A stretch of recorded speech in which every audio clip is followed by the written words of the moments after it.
तो उद्याचा आजान मराठीमध्ये करायला सुरू करा ना. सगळ्या मदरशामध्ये उर्दू बंद करून टाका आणि तिथे मराठीमध्ये शिकवा.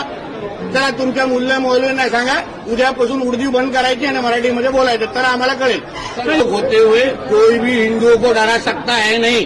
माझा मुद्दा तेच आहे ना, जे मुसलमान बांधव त्यांच्या सभेमध्ये मनसेना आणि युबीटीच्या सभेमध्ये आले, बोला का मी बघा आम्ही मराठी बोलतो, तो उद्याचा आजान मराठीमध्ये करायला सुरू करा ना. एवढंच मराठीवर प्रेम आहे ना, चला आजान मराठीमध्ये करा. सगळ्या मदरशामध्ये उर्दू बंद करून टाका आणि तिथे मराठीमध्ये शिकवा. मराठी सक्ती करा, तेव्हा आम्हाला कळेल तुम्ही मराठी आणि महाराष्ट्रावर प्रेम करणार आहात. नुसतं हे अशा पद्धतीची फुटपट्टी करायची, ढोंगीपणा करायचा, हे आता सगळ्यांना कळतंय. हो, तुम्हाला एवढंच मराठीवर प्रेम आहे ना, चला तुमच्या मौलवींना सांगा उद्यापासून उर्दू बंद करायची आणि मराठीमध्ये बोलायचं, तर आम्हाला कळेल.